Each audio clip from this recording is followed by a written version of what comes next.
Hi dears, exercise 1.3ல full sum சாமி கீழ்காணும் தொடர்புகள் சார்புகளா என்பதனை சோதிக்கவும். சார்புகள் எனில் அவை ஒன்றுக்கொன்றா மற்றும் மேற்கோர்த்தலா என சோதிக்கவும். சார்பு இல்லை எனில் காரணம் கூறவும். மேற்கோர்த்தல் அப்படிங்கிறத நீங்கள் 10th என்ன படிச்சிருப்பீங்க சாமி? மேற்சார்புன்னு படிச்சிருப்பீங்க.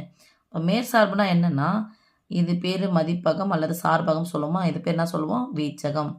வீச்சகத்தில் இருக்கக்கூடிய ஒவ்வொரு உறுப்புக்கும், அதாவது ஒவ்வொரு இந்த உறுப்பிற்கும் முன்னாடி முன்னொரு இருக்கணும். எல்லாமே ஜோடி சேர்ந்துருக்கணும். ஓகே, அப்படி இருந்துச்சுன்னா அது மேற்சார்பு. சரி, இப்படி இங்கேருந்து எங்கே போகுது மகா அப்படின்னா என்னன்னு சொன்னால், மதிப்பகத்தில் இருக்கக்கூடிய ஒவ்வொரு எலமெண்ட்டுக்கும் ஒவ்வொரு உறுப்பிற்கும் வீச்சகத்தில் நேலூர் இருந்துச்சு அது சொன்னால் ஒன்றுக்கு ஒன்றான சார்பு. ஒன்றுக்கு ஒன்று, இந்த ஒன்றுக்கு ஒன்று தான். ஒன்றுக்கு 2 இருக்கக்கூடாது. நல்லா ஞாபகம் வச்சுக்கோ. இங்கேருந்து 1க்கு 2 இருக்கக்கூடாது. இங்கேருந்து 2ஆக கிளப்பக்கூடாது.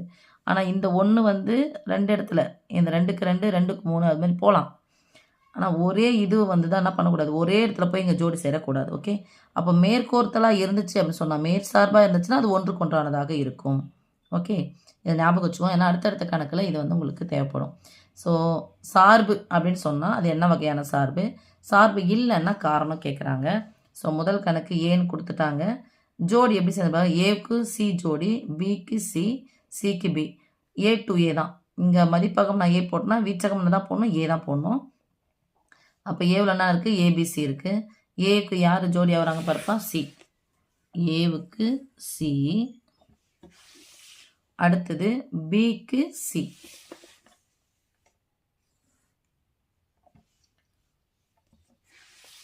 அடுத்தது சிக்கு பி.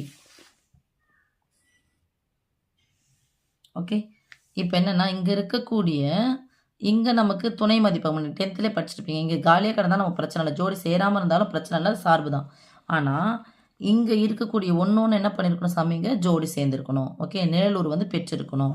ஸோ இது சார்பு, இது ஒரு சார்பு. சார்பாக இருந்துச்சுன்னா என்ன வகையான சார்பாக கேட்குறாங்க? ஒன்றுக்கு ஒன்றான சார்பா அப்படின்னு சொன்னால் இந்த ஒன்றுக்கு ஒன்றான சார்பு அல்ல. ஏன்னா 1க்கு 2க்கு 1 சார்பாக வந்திருக்கு. ஸோ 1க்குன்னா 1 தான் இருக்கணும், 1க்குன்னா இந்த 1 தான் இருக்கணும். இது 2க்கு 1 வந்திருக்கு, அதனால் இது 1 to 1 சார்பு அல்ல. 1 to 1 ஒன்றுக்கொண்டான சார்பு அல்ல. ஒன்றுக்கொண்டான சார்பாக இருந்தால் தான் அதை மேல் சார்பான வேற போய் பார்க்கணும். ஒன்றுக்குண்டான சார்பே அல்ல, அப்புறம் எதுக்கு போய் நம்ம மேல் சார்பு பார்த்துக்கணும்? ஓகேவா? செகண்ட் ஒன் பாருங்க சாமி. எக்ஸுக்கு ஒய் ஜோடியாவது, எக்ஸுக்கு இசட்டு, இசட்டுக்கு எக்ஸு. இது எக்ஸ் டென்ஸ் டு எக்ஸ் தான். எக்ஸில் எக்ஸ் ஒய் இசட் இருக்குது. எக்ஸ் ஒய் இசட் யாரார் ஜோடி? எக்ஸுக்கு ஒய், அடுத்தது எக்ஸுக்கு இசட்,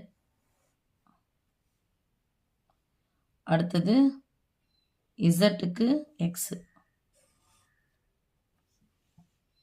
இப்போ பாருங்க சாமி, நான் நீங்கள் சொல்லும் போதே உங்களுக்கு சொன்னேன், இதுக்கு யார் இல்லை, இங்கே ஜோடி இல்லை, இது எல்லாத்துக்குமே நேலூர் இருக்கணும். அப்போ ஒய்க்கு நேலூர் இல்லை, அதனால் இது சார்பு அல்ல. சார்பு அல்லன்னா காரணம் கேட்டிருக்காங்க, 2 காரணம் இருக்குது அப்படி சொல்லிடலாம். அதில் மொதல் காரணம் பாருங்கள். நான் போன கணக்கில் என்ன சொன்னேன்? 2க்கு 1 வரலாம் நேலூர், ஆனால் 1க்கு தான் எத்தனை நேலூர் வரக்கூடாது? 2 நேலூர்கள் வரக்கூடாது. ஸோ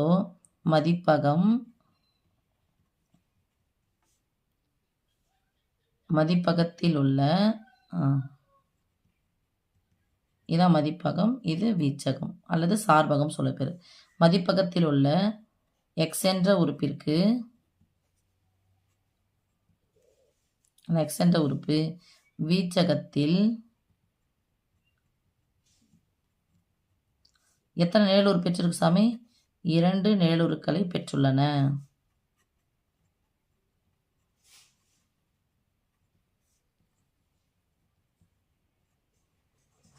எனவே இது சார்பல்ல. அதனால் சார்பல்லன்னு சொல்லிட்டு எங்கன்னா போட்டுக்கலாம், ஏனெனில்னு போட்டுக்கலாம். ஓகே சாமி, தட்ஸ் ஆல்.